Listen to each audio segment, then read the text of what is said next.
Bismillahirrahmanirrahim. Esselamu aleykum, əziz ərəb dili öyrənənlər. Ərəb əlifbası dərsimizin ikinci hissəsinə başlayırıq. İkinci hissədə biz hərəkələr, tənvinlər, sükun və şəddə haqqında danışacağıq.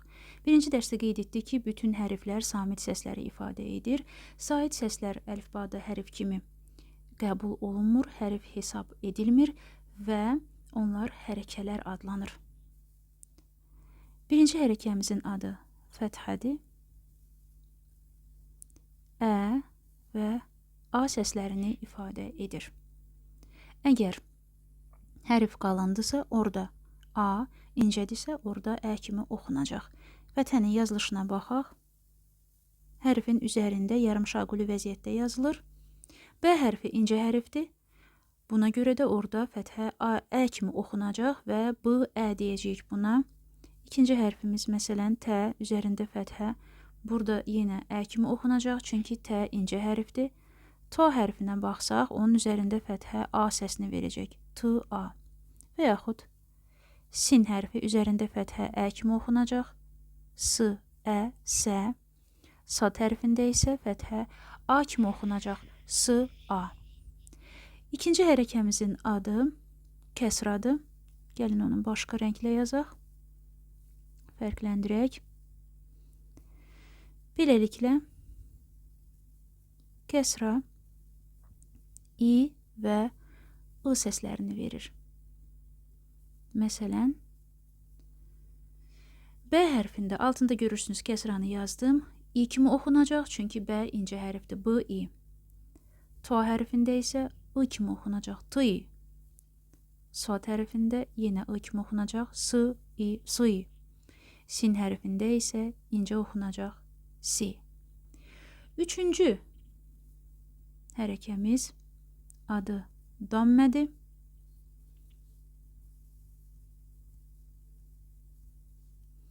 Dammə U kimi oxunur.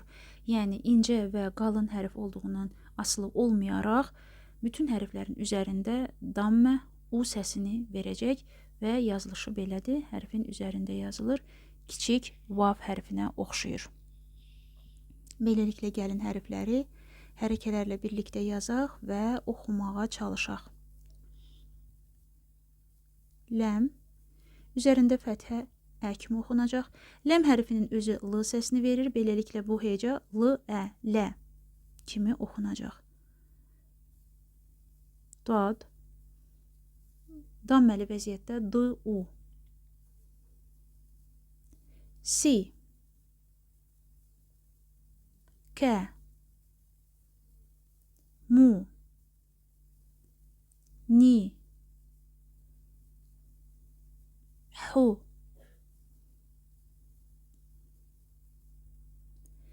Ni yuxarıda yazmışıq.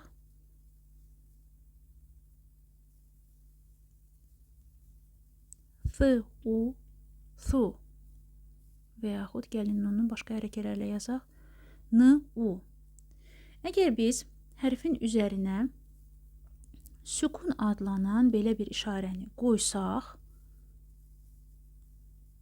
bu işarəni yazsaq, bu o deməkdir ki, bu hərf sakin hərfdir. Yəni, saiti yoxdur, hərəkəsi yoxdur, hərəkət etmir.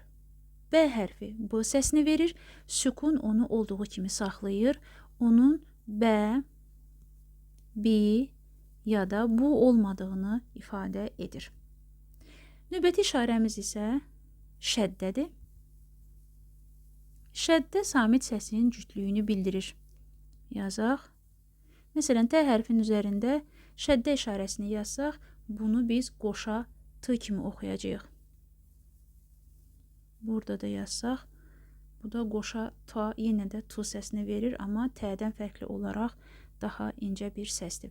Beləliklə, hərfləri hərəkələrlə birlikdə yenə də oxuyaq. Sə, si, su, fə, fi, fu, nə, ni, nu, kə, ki, ku. Əlbəttə, növbəti dərslərimizdə biz hərəkə və hərfləri praktiki məşğələlərlə daha təfsilatlı öyrənəcəyik. İndi isə bu hərəkə və hərflərlə sadə və sürətli tanışlıqdan sonra növbəti bir informasiyanı sizlə bölüşüm.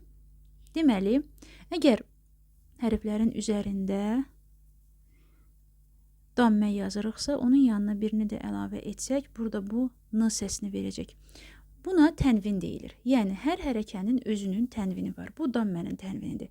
Bunun ikisinə bir yerdə deyirik tənvin dammə. Yəni, tənvinli dammə. Beləliklə, b, u, ikinci tənvin ona n səsini əlavə edəcək, olacaq bun və yaxud t, u, əgər tənvinli yanında yazsaq, olacaq tun. S, u, tənvinli yazsaq, olacaq sun. Buna deyirik tənvin dammə. Eyni prinsip digər hərəkələrdə də işləyir. Məsələn, kəsranın yanına tənvinli yazsaq, orada n səsi əlavə olunacaq. B, i, bin. T, i, tin. S, i, sin. Fəthədə isə digər hərflərdən fərqli olaraq vəziyyət biraz başqa cürdür. Əgər biz hərfin üzərində fəthə yazırıqsa, onu bu şəkildə yazırıq. Amma yanında tənvinli yazarıqsa, o zaman bura əlif əlavə etməliyik. Bunu isə hərf birləşmələrində daha aydın izah edəcəyik. Hələlik bu qədər.